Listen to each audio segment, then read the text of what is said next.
क्या आपको अपना काम चैलेंजिंग नहीं लगता है, बोरिंग लगता है, आप मोटिवेटेड फील नहीं करते हैं?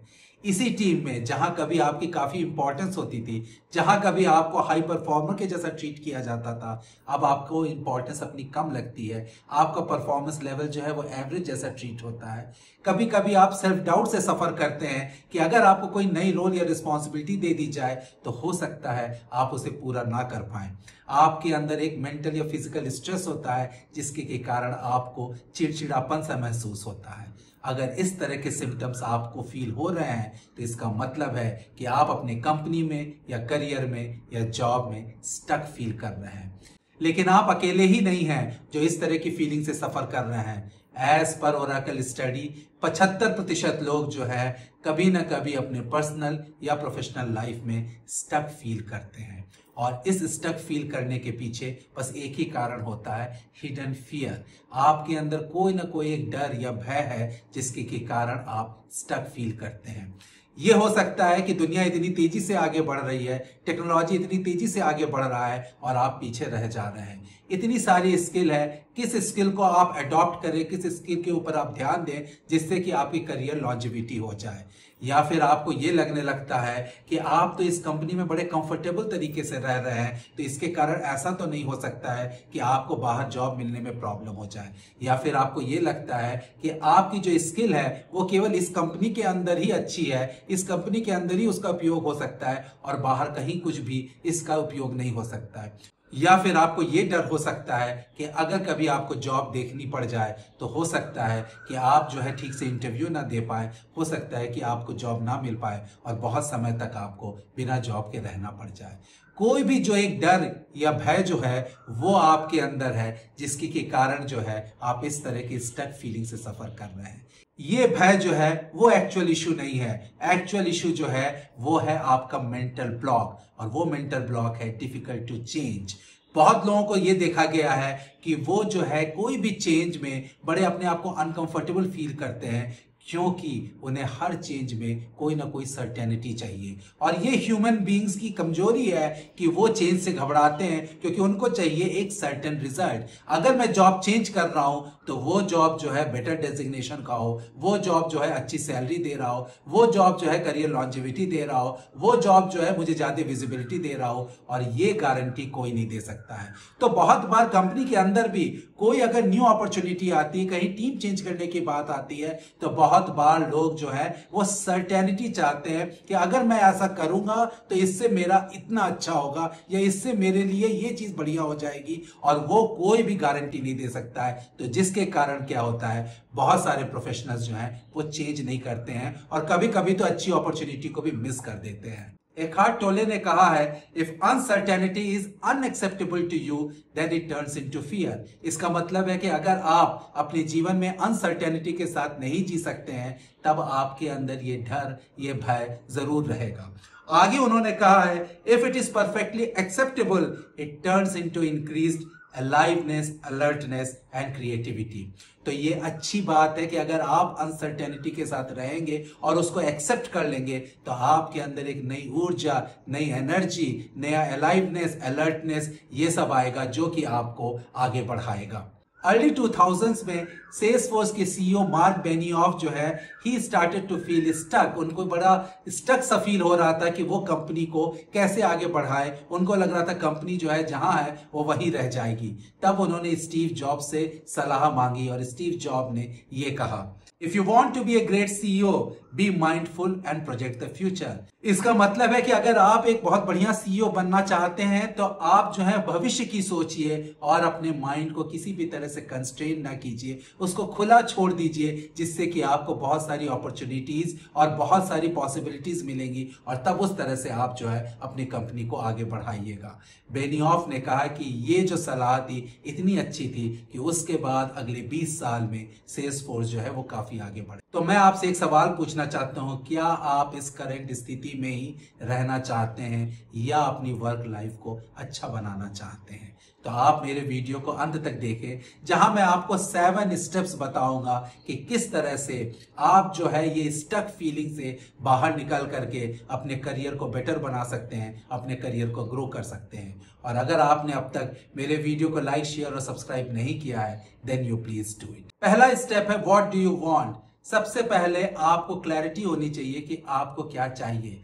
कुछ लोगों का मेन मकसद होता है पैसा कमाना। अगर ये मेन मकसद है कि आपको पैसा कमाना है, घर बनवाना है, तो आपको उस तरह की जॉब, उस तरह की अपॉर्चुनिटी देखनी चाहिए जहां की आप ज्यादा पैसा कमा सके, जो कि उस तरह की कंपनी हो, जो हाई पेइंग कंपनी हो, या फिर जहां स्टॉक्स और इक्विटी ज्यादा दिया जा रहा है जिससे कि आप ज्यादा पैसा बना सकें। और उसके साथ साथ आपको अपना कैश फ्लो भी देखना चाहिए।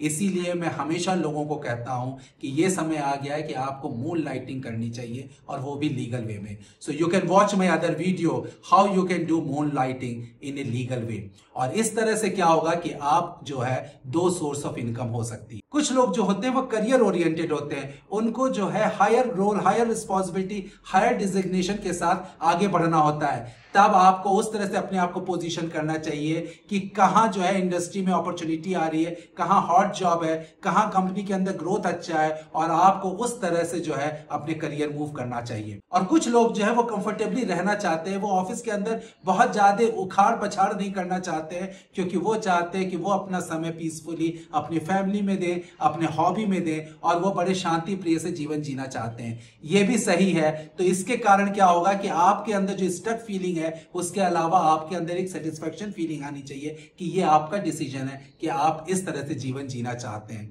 तो ये पहला स्टेप है, आपको खुद अपने आप से पूछना चाहिए कि आप क्या चाहते हैं। स्टेप नंबर 2, आपको ये पता होना चाहिए कि आप किस चीज में बहुत अच्छे हैं। हर प्रोफेशनल के अंदर कोई ना कोई एक खूबी होती है, वो किसी न किसी चीज में बहुत अच्छे होते हैं। जैसे किसी के अंदर कोई आर्ट की खूबी होती है, कोई स्पोर्ट्स की, कोई गेम की, स्टॉक मार्केट की, प्रोजेक्ट एग्जीक्यूशन की, नई टेक्नोलॉजी एडॉप्शन की, न्यू आइडिएशन की, और इस तरह से कोई ना कोई खूबी जो है हर प्रोफेशनल के अंदर होती है। और ये चीज जो है आपको पता होना चाहिए। अगर ये खूबी, जैसे कि अगर आप बहुत अच्छे हैं टेबल टेनिस में या बहुत अच्छे हैं क्विज में, तो आपको अपने कंपनी के अंदर एक स्पेशल फोकस ग्रुप, एक स्पेशल इंटरेस्ट ग्रुप के साथ ये सब चीजें जो है शुरू करनी चाहिए। उससे क्या होगा कि आप जो काम को बोरिंग समझ रहे हैं, उसके अलावा ये एक्स्ट्रा करिकुलर चीजों से आपके अंदर एक नई एनर्जी आएगी, नई स्फूर्ति आएगी।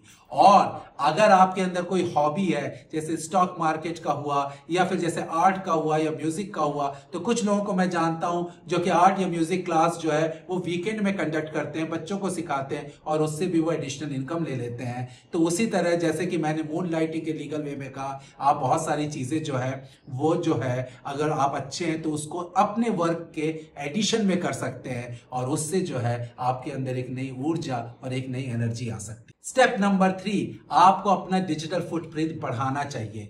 यह कहना गलत है कि मुझे क्या करना, मैं तो एक जॉब के अंदर हूं, जॉब के अंदर सब ठीक ही चल रहा है, और यही सब जो है स्टक फीलिंग के कारण होता है। अगर आप लिंक्डइन में नहीं है तो लिंक्डइन ज्वाइन कीजिए, लिंक्डइन में अगर है तो उसमें एक्टिव रहिए, क्योंकि उससे ही आपको नई अपॉर्चुनिटीज, नई जॉब और नया कोई करियर ब्रेक थ्रू मिल सकता है। और तो और आपको सोशल मीडिया में भी एक्टिव होना चाहिए, पता लगाना चाहिए कि इन्फ्लुएंसर्स क्या कर रहे हैं, ब्रांडिंग कैसी होती है, और जो भी आपकी हॉबी है आप उसमें डाल सकते हैं। तो इन सब एक्टिविटीज के साथ साथ आप जब ऑफिस का काम करेंगे तो आपको अपने ऑफिस के काम में भी जो है वो सहायता मिलेगी, और उसके साथ साथ आपको ये लगेगा कि आपके अंदर एनर्जी और एंथुजियाज्म है, ना कि आप स्टक फील करेंगे। Step number 4, try new things. जब आप कोई ना कोई नई चीज करते हैं तो आप ही सोचिए आपके अंदर कितनी खुशी आती है कि आपने कोई नई चीज सीखा।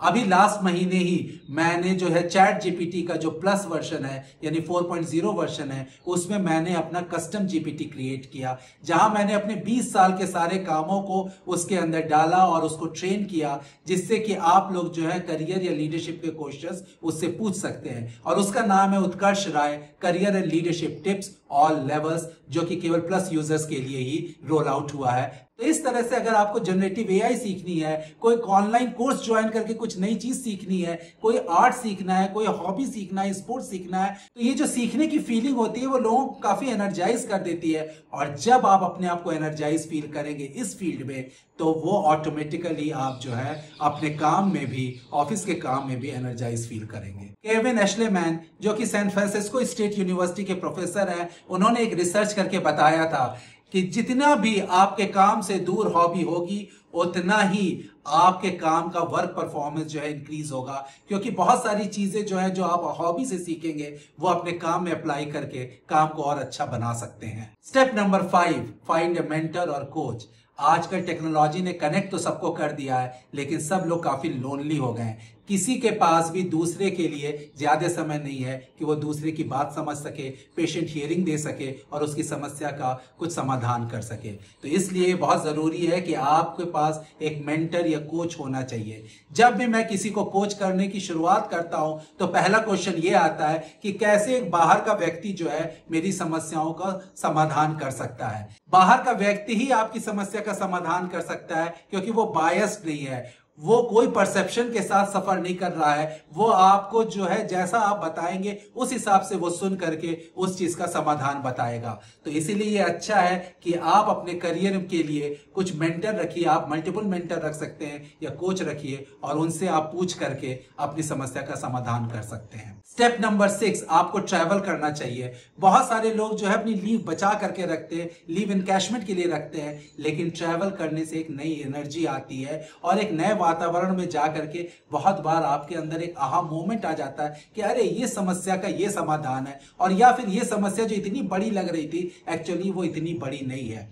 मैंने देश विदेश में बहुत सारे ट्रैवल किए हैं और मैं अपने बच्चों को भी साथ ले जाता था और उन्हें जो है एक प्रिंट आउट देता था कि उस नई जगह के बारे में पढ़ो, समझो, उनकी हिस्ट्री क्या है, कल्चर क्या है। तो ये सब जो है नयापन जो आता है ट्रैवल से, ये बहुत जरूरी है। तो आपको साल में 1-2 बार कुछ लंबे समय के लिए ट्रैवल करना चाहिए और छोटे छोटे ट्रैवल तो आपको बीच में करने चाहिए, क्योंकि आजकल के समय में जहां स्ट्रेस लेवल इतना बढ़ रहा है, ये जो ट्रैवल है वो आपकी सहायता करेगा। और स्टेप नंबर 7, आपको अपने फिटनेस पे ध्यान रखना चाहिए। आप ये स्टेप नंबर 1 से 6 तभी आप अचीव कर सकते हैं कि जब आपकी जो मेंटल और फिजिकल फिटनेस है वो आपकी काफी अच्छी रहे।